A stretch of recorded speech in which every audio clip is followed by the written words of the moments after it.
اللہ رب العزت کا بے پناہ فضل و کرم ہے کہ اس نے ہم سب کو مسلمان گھرانے میں پیدا کیا۔ اس کے بعد اس کا سب سے بڑا کرم یہ ہے کہ اس نے ہمیں حضور کا امتی بنایا۔ یہ ایک ایسا، اس کی رپیٹ بند کر دیں، اس کی رپیٹ بند کر دیں۔ یہ ایک ایسا کرم ہے کہ اللہ تعالیٰ کے 12 انبیاء ایسے گزرے ہیں جنہوں نے نبی ہونے کے باوجود یہ دعا کی تھی کہ اللہ کاش ہم تیرے مصطفیٰ کے نبی کے امتی ہوتے۔ 12 انبیاء نے یہ تمنا ظاہر کی تھی۔ ابھی آپ نے شب برات کے حوالے سے گفتگو سنی ہے۔ مجھے جو موضوع دیا گیا ہے میں اس کے ساتھ ساتھ صرف ایک بات شب برات کی عرض کر کے، کیونکہ دعا کا وقت بھی قریب ہے، ایک بات کو ذہن نشین رکھیں۔ مولا علی شیر خدا رضی اللہ تعالیٰ عنہ فرماتے ہیں اللہ تعالیٰ نے جس کو معاف کرنا ہوتا ہے توبہ کی توفیق بھی صرف اسی کو دیتا ہے۔ جس کو توفیق مل گئی ہے سمجھو کہ رب نے اس کو معاف کر دینا۔ اس لیے بڑی امید، بڑے یقین، بڑے وثوق کے ساتھ بیٹھنا ہے۔ دوسری بات، حدیث قدسی کے الفاظ ہے کہ اللہ رب العزت نے ارشاد فرمایا میری رحمت میرے غصے پر غالب ہے، کہ اللہ کی رحمت بڑی وسیع ہے۔ اور اللہ تعالیٰ کا جو اعلان ہے اس کو سمجھیں، میں پھر گفتگو کرتا ہوں۔ اس جملے کو آپ نے ذہن میں رکھنا ہے۔ حدیث قدسی کے الفاظ ہیں کہ اللہ تعالیٰ فرماتا ہے میرا بندہ میرے بارے میں جیسا سوچتا ہے میں اس کو ویسا ہی ملتا ہوں۔ یعنی جیسا بندہ رب کے بارے سوچ رہا ہوتا ہے رب اس کو ویسے ملتا ہے۔ بنیادی طور پہ ہم جب کسی سے تعلق لگاتے ہیں تو ہم اس کو روزانہ نبھاتے ہیں۔ اگر اولاد کے ساتھ تعلق ہے تو ہم روز اس کے رزق کے لیے مشقت کرتے ہیں، مزدوری کماتے ہیں۔ ماں باپ کی ذمہ داری ہو تو ہم ان کے لیے بھی کماتے ہیں، بیوی کی ذمہ داری ہو تو اس کے لیے بھی کماتے ہیں، بہن بھائیوں سے تعلق ہم ہر روز نبھاتے ہیں۔ بندے کو زندگی کا بہت ضروری کام ہو لیکن اگر اسی دن بہن کے گھر یا بھائی کے گھر اس کے بچے کی شادی ہو تو ہم اپنی زندگی کا نہایت ضروری کام چھوڑتے ہیں اور تعلق نبھانے کے لیے چلے جاتے ہیں۔ حالانکہ بہن بھائی کو اس بات کا یقین ہوتا ہے کہ ہمارا بھائی ہم سے مخلص ہے، لیکن اس کے باوجود وہ اپنا ضروری کام چھوڑتے ہیں اور تعلق نبھانے کے لیے چلے جاتے ہیں۔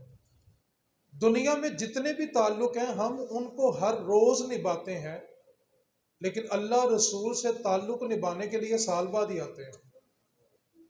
صحابہ نے جب نبی پاک صلی اللہ علیہ وسلم اور اللہ کی ذات سے تعلق جوڑا تھا تو پھر رب رسول کو طریقیں نہیں دی تھی کہ ہم پیر والے دن سے نماز پڑھیں گے، عمرے سے ہو آئیں پھر داڑھی بھی رکھ لیں گے پھر نمازیں بھی پڑھیں گے۔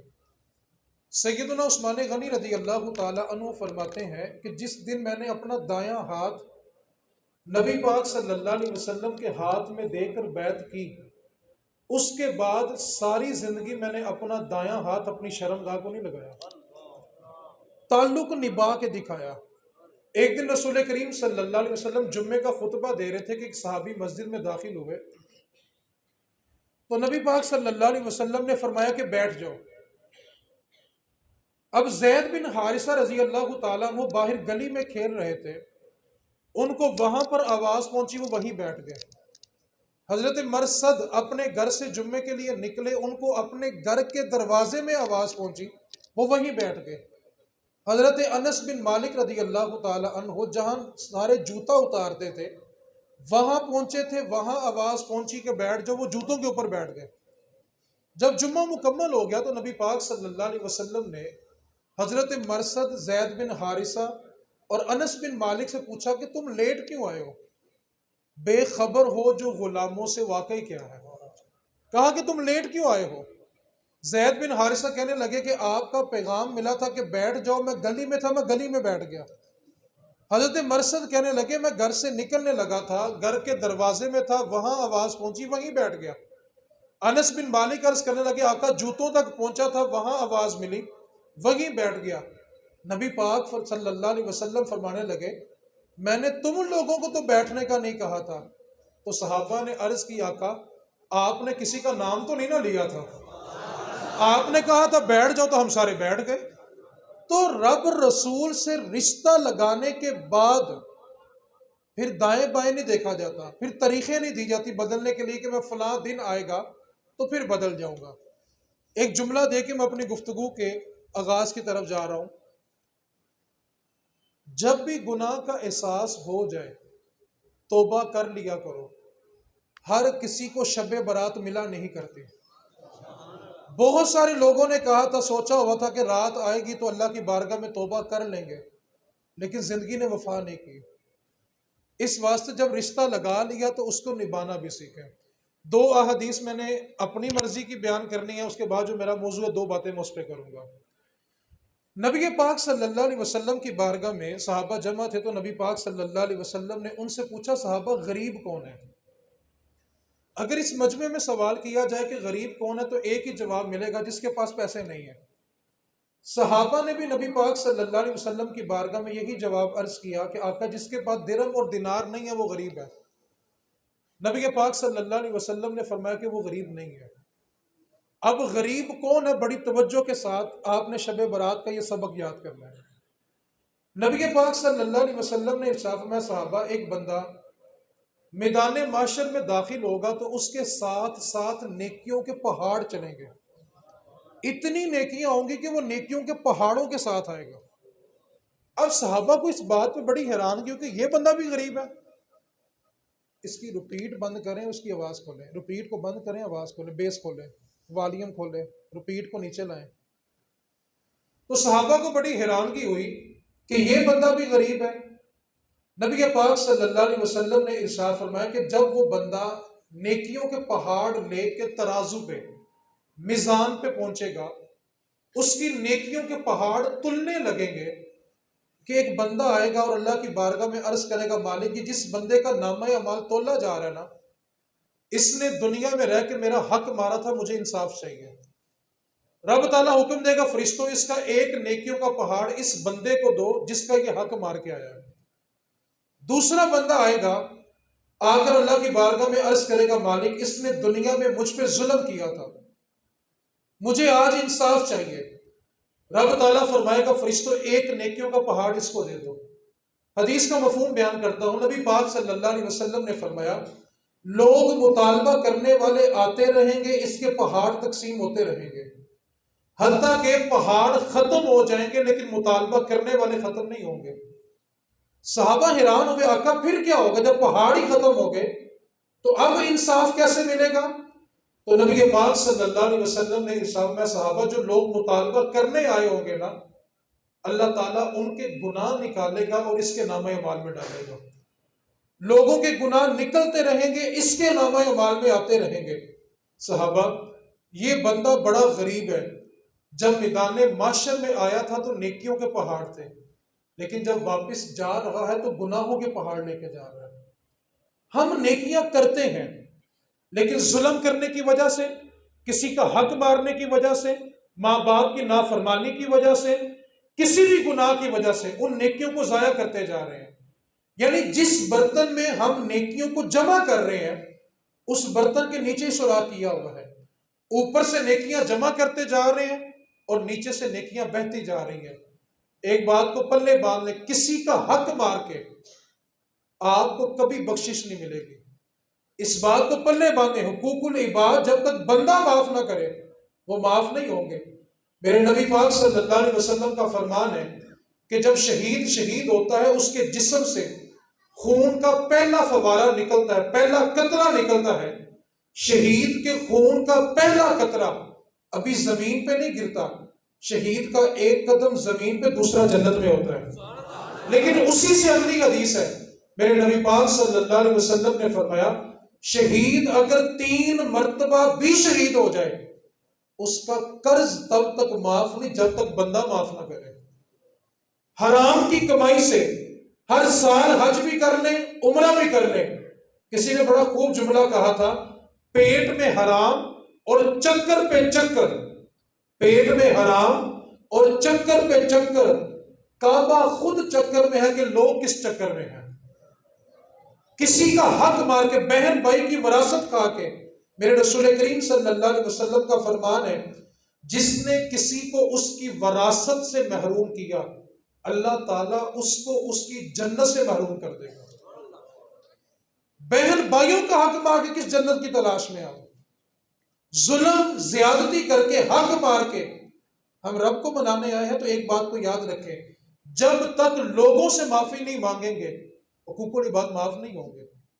اس لیے قیامت والے دن سب سے بڑا غریب بندہ وہ ہوگا جو نیکیاں تو لے کے آئے گا لیکن واپسی گناہ لے کے جائے گا۔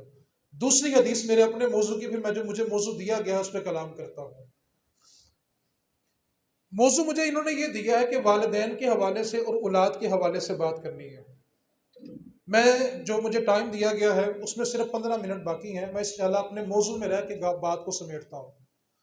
میں نے چند درد دل کی باتیں بیان کرنی ہے، اس کے لیے آپ کی توجہ چاہتا ہوں۔ سوال یہ پیدا ہوتا ہے کہ اولاد کو آخر ماں باپ کا حق پتہ کیوں نہیں چلتا؟ باپ جب اپنی بیٹی کو گھر سے رخصت کرتا ہے نا، جہیز اتنا دیتا ہے کہ بعض اوقات بیٹے والوں کا گھر چھوٹا پڑ جاتا ہے اور بہت ساری چیزیں پڑوسیوں کے ہاں رکھنی پڑتی ہیں۔ جہیز اتنا دیا کہ بیٹے والوں کا گھر چھوٹا پڑ گیا، اور بیٹی کو رخصت کرتے وقت نا ہم قرآن کے سائے میں بیٹی کو رخصت کرتے ہیں۔ آپ کسی بھی ذی شعور بندے سے پوچھو کہ قرآن کے سائے میں بیٹی کو رخصت کیوں کیا، ایک ہی جواب ملے گا کہ قرآن کی رحمت، قرآن کی برکت ہوگی تو بیٹی کی زندگی میں سکون ہوگا۔ یار آپ توجہ تو کریں، جو قرآن سر کے اوپر ہو تو اتنی برکتیں ہیں، اگر وہ قرآن سینے کے اندر ہو تو کتنی برکتیں ہوں گی۔ قرآن سایہ کرنے کے لیے تھوڑی آیا تھا۔ اصل میں ماں باپ کا حق اولاد کو اس لیے پتہ نہیں چلا کہ ہم نے اپنی اولاد کو اپنی حیثیت، اپنی طاقت، اپنی اوقات، اپنی ہمت سے بڑھ کر سب کچھ دیا۔ جو چیز ماں باپ کے اپنے پاس نہیں تھی نا، اولاد کے مانگنے پہ وہ بھی لا کے دی، سب کچھ دے دیا۔ نہیں دیا تو صرف نبی پاک کا دین نہیں دیا، جس کا نتیجہ یہ نکلا کہ آج ماں باپ کا حق ان کو پتہ ہی نہیں چلا۔ اور بھائی جب دین دیا ہوتا تو اس کو پتہ ہوتا کہ یہ میرا سگا باپ ہے، میں نے اس کے آگے نہیں چلنا۔ باپ کے بیٹھنے سے پہلے بیٹھنا نہیں ہے، باپ کے روٹی کا نوالا توڑنے سے پہلے روٹی کا نوالا نہیں توڑنا۔ سیدہ پاک رضی اللہ تعالی عنہ سلام اللہ علیہ، آپ کے بڑے بیٹے امام حسن پاک رضی اللہ تعالی عنہ نے ہوش سنبھالنے کے بعد ساری زندگی اپنی والدہ کے ساتھ بیٹھ کے کھانا نہیں کھایا۔ ایک دن والدہ نے پوچھا، بیٹا حسن، ہماری خواہش ہے کہ آپ ہمارے ساتھ بیٹھ کر کھانا کھائیں، لیکن آپ ہمارے ساتھ بیٹھ کے کھانا ہی نہیں کھاتے۔ سنیں، جب دین کی تربیت ہو اور دین جن کے گھر میں نازل ہوا ہو تو پھر اولاد کی تربیت کیسے ہوتی ہے؟ بیٹا حسن عرض کرنے لگے، اماں جی آپ کے ساتھ بیٹھ کر کھانا اس لیے نہیں کھاتا، ایسا نہ ہو کسی روٹی کے حصے پہ آپ کی نظر ہو، اگر حسن نے وہ لقمہ توڑ لیا تو کہیں ماں کی بے ادبی نہ ہو جائے۔ او بھائی دین دو گے تو ادب ملے گا۔ آج کیا کہتے ہیں؟ قرآن تو کہتا ہے ماں باپ کے سامنے اف نہیں کرنا۔ پہلے میرا بھائی اولاد کو سمجھاؤ کہ اف ہوتا کیا ہے۔ امام فخر الدین رازی رحمۃ اللہ علیہ آپ نے لکھا ہے کہ ماں باپ اتنے بڑے ہو جائیں کہ وہ بولو براز بھی بستر پہ کر دیں، اتنا بڑھاپا آ گیا کہ پخانہ بھی بستر پہ کر دیتے ہیں۔ تو امام رازی نے کیا فرمایا؟ توجہ میری طرف کریں، آپ کو مسئلہ سمجھاؤں۔ امام رازی کہتے ہیں اگر اولاد نے اپنے ناک کے آگے کپڑا رکھ کے صفائی کی اور ماں باپ کے دل سے صرف یہ خیال بھی گزرا نا کہ اولاد کو اس بدبو سے تکلیف ہوتی ہے، تو یہ خیال کا گزرنا بھی لفظ اف میں شامل ہے۔ اولاد کو تو اتنی رخصت نہیں ہے، لیکن یہ اولاد کو کب پتہ چلے گا؟ جب اس اولاد کو دین دیا ہوگا، دین سے بچا بچا کے نسلیں جوان کر دی۔ اور اگر آپ میری بات سے ناراض نہ ہو تو میں آپ کی توجہ بھی چاہتا ہوں، جس اولاد کو دین نہیں نہ دیا، اس بات کو پلے باندھ لیں۔ آپ نے 1.5 کروڑ کا گھر دے دیا، 50 لاکھ کی گاڑی دے دی، لیکن اگر باپ کے مرنے کے بعد غسل بیٹے نے نہیں دیا تو اس سے بڑا غریب کوئی نہیں مرا۔ آپ کی گاڑی، آپ کا بنگلہ کس کام کا آیا کہ آپ کے مرنے کے بعد آپ کے جوان بیٹے آپ کو ہاتھ لگانے کے لیے تیار نہیں ہے؟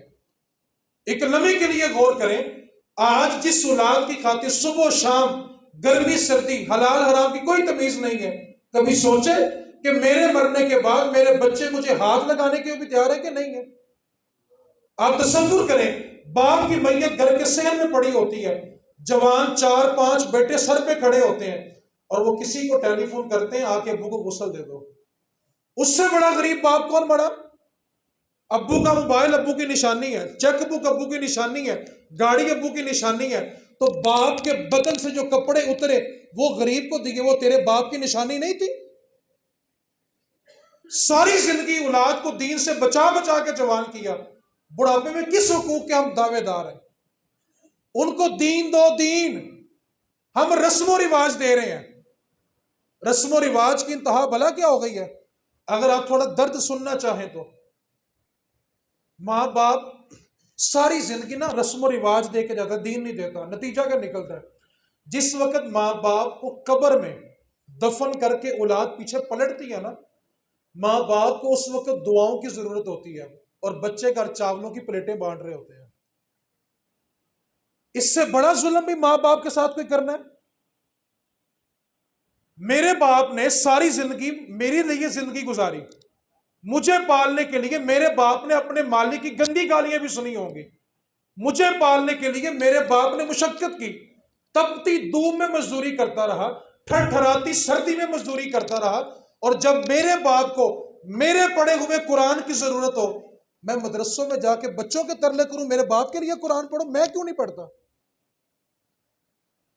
اولادوں کو رسم و رواج اتنے دے دیے کہ اولاد تو باپ کے لیے بیٹھ کے قرآن کا ایک سپارہ پڑھنے کے لیے تیار نہیں ہے۔ چیلم کے اوپر کیا ہوتا ہے؟ اتنی لمبی پرچی آتی ہے، اتنے 1000 مرتبہ یہ، اتنے لاکھ مرتبہ یہ، اتنے 100 قرآن پڑھ لیے۔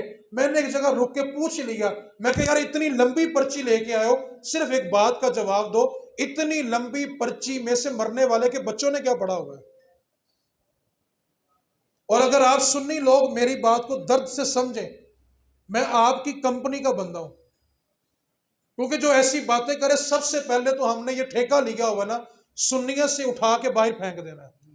یہ ٹھیکہ کسی کے پاس نہیں ہے۔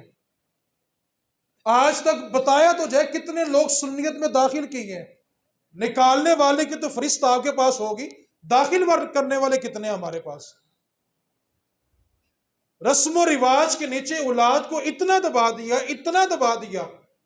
اہل سنت والوں نے، میں اپنا گریبان پکڑ رہا ہوں، اہل سنت والوں نے اپنے بڑوں کے ساتھ جو سب سے بڑا ظلم کیا نا، وہ اپنے مرنے والوں کو 2 دیگوں میں تول کے شروع کر دیا۔ باپ نے ساری زندگی مزدوری اس لیے کی تھی کہ قرآن کا سپارہ ایک نہ پڑھنا، نماز ایک نہ پڑھنا، اور 2 دیگیں پکا کے برادری اکٹھی کر کے یہ بتانا کہ باپ کا بڑا وفادار ہے۔ اور میرے بھائی، مرنے والوں کو دیگوں کی ضرورت نہیں ہے۔ آپ ایک فیصلہ کریں، آپ ماشاءاللہ ذی شعور ہیں، سمجھدار ہیں، ایک پلڑے میں 100 دیگیں پکا کے رکھ دو، اور دوسرے پلڑے میں بیٹا اتحیات میں یہ بیٹھ کے کہے ربنا اغفر لی والی والدیّ، اللہ مجھے بھی بخش دے، میرے ماں باپ کو بھی بخش دے۔ بتاؤ ماں باپ کو ٹھنڈ کس سے پڑنی ہے؟ آج ٹینشن کیا ہے؟ میت پڑی ہوتی ہے، دیگوں کی ٹینشن ہوتی ہے، مرنے والوں کے ساتھ، ماں باپ کے ساتھ اس سے بڑا بھی ظلم کرنا ہے کوئی ہم نے؟ کاش اولاد کو یہ فکر ہوتی کہ دیگیں نہیں ضروری، میں نے ماں باپ کی بخشش کروانی ہے۔ اگر ماں باپ کو اپنی عظمت چاہیے نا، اپنے حقوق چاہیے، تو آج اس جملے پہ غور کرنا کہ ماں باپ کے جانے کے بعد اولاد کے آنسو ماں باپ کی بخشش نہیں ہے۔ یعنی ایک بیٹا جنازے کی پہلی صف میں کھڑا ہے، داڑے مار مار کے ماں کی محبت میں رو رہا ہے، باپ کی محبت میں رو رہا ہے، آپ بتائیں اس کے آنسو آپ کی بخشش کروا دیں گے؟ بولے تو صحیح۔ ایک بات کو اور بھی توجہ سے سنیں، ماں باپ کے ساتھ دنیا میں سب سے بڑا دھوکہ یہ ہوتا ہے کہ اس کی اولاد اس کے جنازے میں خاموش کھڑی رہے۔ اس سے بڑا دھوکہ ماں باپ کے ساتھ اور کوئی نہیں ہو سکتا۔ ہمیں نا ماں باپ کی عظمت مرنے کے بعد یاد آتی ہے، اور میں کہتا ہوں ماں باپ کی عظمت ان کی زندگی میں ان کو سناؤ، تاکہ زندگی میں ان کو سمجھ آئے کہ ماں باپ ہے کیا۔ اس کی تشریح میں یوں کیا کرتا ہوں، جتنا پھل ماں باپ کے چیلم پہ پڑا ہوتا ہے نا، اتنا زندگی میں کھلایا ہوتا، ماں باپ بیچارے بیماری سے مرتے ہی نہ۔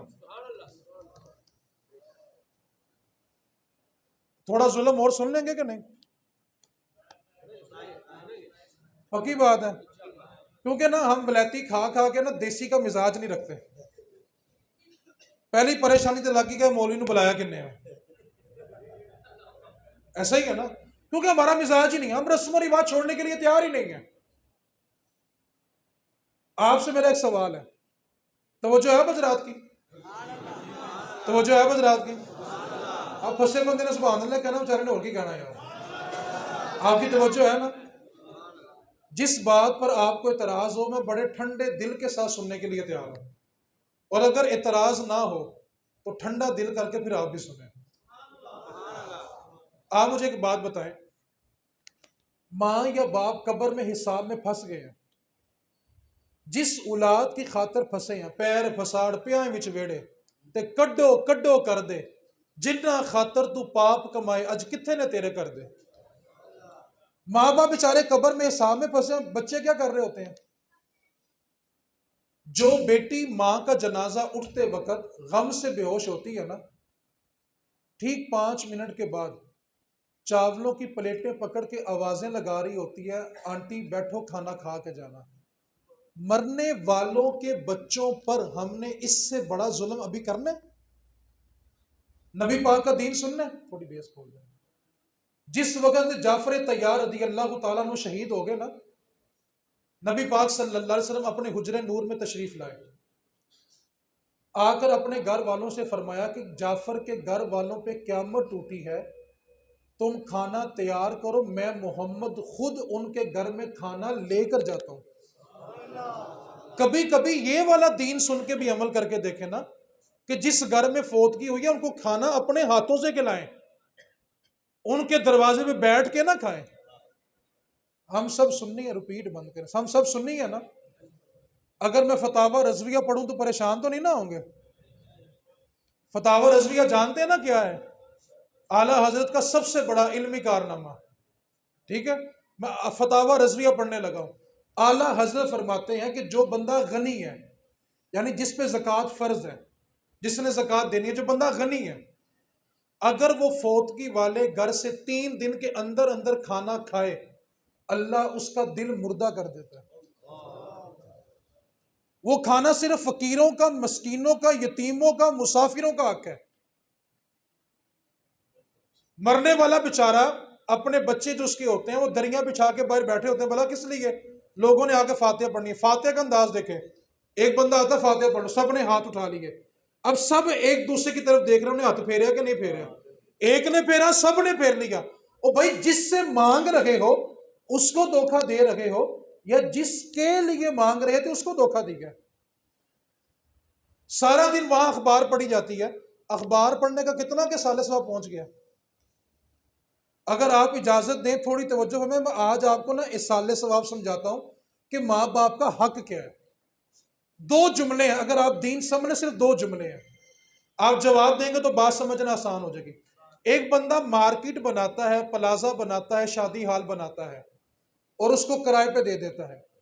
جب تک وہ چیز رہے گی اس کا کرایہ، پھر بولیں، آپ کو زندگی بھر کے لیے سمجھ آئے گا کہ ہم نے ماں باپ کے ساتھ کرنا کیا ہے۔ جب تک چیز باقی ہوگی کرایہ، کسی وجہ سے اس نے مارکیٹ بند کر دی، پلازا بند کر دیا، شادی ہال بند کر دیا، تو منافع ختم۔ پتہ کیا چلا؟ جب تک چیز باقی ہوتی ہے تب تک اس کا نفع باقی ہوتا ہے، جب چیز ختم تو اس کا نفع بھی۔ ایسا ہی ہے۔ اب اصالِ ثواب کو سمجھیں۔ ہم مرنے والوں کے لیے نا 2 چیزوں کا اہتمام کرتے ہیں، ایک محفل کا اور ایک کھانے کا۔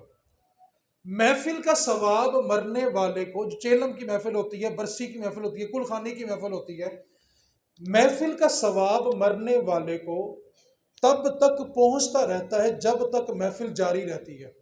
جیسے جس کے والدین کے ثواب کے لیے آج کی محفل ہے، جب تک محفل جاری رہے گی ثواب جاری رہے گا، جب محفل مکمل تو ثواب بھی۔ کیونکہ جب ذکر باقی نہیں تو اس کا ثواب بھی، اصول کیا تھا کہ جب تک چیز باقی ہو تب تک اس کا ثواب بھی باقی ہوتا ہے، جب چیز نہیں تو اس کا ثواب بھی۔ اچھا محفل مکمل ہو گئی، ثواب کیا ہو جائے گا؟ ختم ہو گیا۔ دوسرا کام، ہم مرنے والوں کے لیے کھانا بناتے ہیں، کھانے کا ثواب مرنے والے کو بھلا کب تک پہنچتا ہے؟ جس نے وہ لقمہ کھایا ہوتا ہے نا، جب تک اس کو ہضم نہ ہو جائے، کھانے والے کو کھانا جیسے ہضم ہوتا ہے ثواب اس کا بھی ختم۔ آپ مجھے بتائیں، باپ نے 50 سال آپ کے لیے مشقت کی، آپ نے اس کو 4 گھنٹے کا سال ثواب کرنا ہے؟ 2 گھنٹے کی محفل، 4 گھنٹے بعد کھانا بھی ہضم، بس ماں باپ کا حق پورا ہو گیا۔ ایک اصال ثواب میں بتاتا ہوں، آپ چلے جائیں، آپ کی نسلیں چلی جائیں، قیامت تک آپ کے ماں باپ کا ثواب نہیں رکے گا۔ ہے کوئی سنی ہو ایسا اصال ثواب کا موڑ کے؟ نہیں۔ سنیں، میرے نبی پاک صلی اللہ علیہ وسلم نے ارشاد فرمایا، میرا دین قیامت تک ہے۔ کیا فرمایا؟ میرے نبی پاک صلی اللہ علیہ وسلم نے فرمایا تب تک قیامت نہیں آئے گی جب تک میرا دین ایک ایک جھونپڑی میں بھی داخل نہ ہو جائے، تب تک قیامت نہیں آئے گی۔ اب میں بتاتا ہوں کہ اصال ثواب ہے کیا۔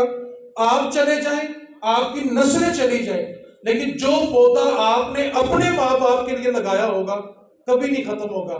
آپ مرنے والے کی نسل میں سے ایک بچے کو دین پہ لگائیں، ایک بچہ عالم بنائے، ایک عالم نے 10 عالم بنائے، 10 نے آگے 100 بنائے، 100 نے آگے 1000 بنایا، نبی پاک کا دین تو قیامت تک پڑھا جائے گا۔ بتاؤ جب 1000 عالم تیار ہوں گے، ممبر میں بیٹھ کے قرآن اور حدیث کو بیان کریں گے، ان 1000 علماء کے پڑھے ہوئے کا ثواب اس کے ماں باپ کو جائے گا جس نے اپنے ماں باپ کے لیے اپنے بچے کو دین پہ لگایا ہوگا۔ قیامت تک یہ ثواب جاری رہے گا، کیونکہ دین قیامت تک ہے۔ جیسے دیکھیں، جس نے مجھے پڑھایا ہے، میں بول جا رہا ہوں لیکن ثواب جس نے اس کو پڑھایا۔ اب جس کو میں نے پڑھا دیا، جب وہ دین کا کام کرے گا ثواب، آگے وہ جس کو پڑھائے گا اس کا ثواب بھی۔ تو یار اصال ثواب ماں باپ کے لیے وہ کریں۔ ایک بات کو اور پلے باندھیں، اپنی نسل میں سے نا ایک بچے کو دین پہ لگا دیں، کم از کم مرنے کے بعد غسل کے لیے ترسنا نہیں پڑے گا، کفن کے لیے نہیں ترسو گے، جنازے کے لیے نہیں ترسو گے۔ ڈاکٹر بنائے، انجینئر بنائے، دین منع نہیں کرتا، دین تنگ نظر نہیں ہے، اور جو تنگ نظر ہو وہ دیندار نہیں ہوتا، کیونکہ دین تنگ نظری رہنے نہیں دیتا۔ نبی پاک کا دین تو سینہ کھولتا ہے، لیکن ہم کہتے ہیں کہ خاندان میں ڈاکٹر ہونا چاہیے، انجینئر ہونا چاہیے، اور خاندان میں عالم دین ہونا چاہیے۔ وہ کم از کم مرنے والوں کو ترس کے نہیں دے گا کہ غسل کے لیے کوئی آ جائے۔ اور بھائی، نہلانے والا اپنا ہونا، مرنے والے میں عیب نکل آئے تو کسی کو بتاتا نہیں، اپنا بتاتا نہیں اور غیر کبھی چھپاتا نہیں۔ غیر تو جگہ جگہ کہتا ہے، بڑی بدبو آ رہی تھی، جسم وزنی ہو گیا تھا، شکل بگڑ گئی تھی۔ اگر نہلانے والا سگا بیٹا ہو، بتائے گا کہ میرا باپ ایسا تھا؟ آج جو بزرگ اس بات کو سوچ کے جانا ہے کہ میرے بعد مینوں نوانا کنے ہے، مینوں کفنانا کنے ہے، میرا جنازہ کنے پڑھانا ہے۔ یہ کسی مولوی کی ذمہ داری نہیں ہے، یہ آپ کی نسل کی ذمہ داری ہے۔ اس واسطے اولادوں کو اتنا دین ضرور دے دینا کہ مرنے کے بعد آپ غسل کے لیے نہ ترسیں۔ آخری بات، اور میں دعا کے لیے آگے بڑھ رہا ہوں، ساری زندگی جو سلوک ہم مرنے والوں کے ساتھ کر رہے ہیں نا، کل کو وہی سلوک ہمارے ساتھ بھی ہونا ہے۔ ہم جنازہ پڑھنے کے بعد مرنے والے کے بیٹے کو ڈھونڈتے ہیں، حالانکہ دوست کہہ رہا چل آج چلیے، کہتے ہیں میرے پتر نے مل لوا۔ آپ نے جواب دینا ہے، ہم بیٹے کو تسلی دینے کے لیے ملتے ہیں کہ اپنا چہرہ دکھانے کے لیے ملتے ہیں؟ تو جو سلوک ہم کر رہے ہیں کل کو ہمارے ساتھ بھی ہونا ہے۔ ساری زندگی مرنے والوں کو دھوکہ دیا ہو، ان کے جنازوں میں خاموش کھڑے رہے ہو، اور توقع یہ کہ لوگ ہمارے لیے فاتحہ پڑھ کے لائیں گے۔ ہم ظلم کیا کر رہے ہیں؟ مرنے والے کے لیے اس کے چیلم پہ گئے تو پھل لے کے چلے گئے۔ پھل زندہ بندے نے کھانا کہ مردے نے کھانا ہے؟ گھر میں سارے کہہ کے کہ ہم مثال ثواب کے لیے جا رہے ہیں، پھل تو زندہ بندے کھائیں گے، مرنے والے کے لیے ہم کیا لے کے آتے ہیں؟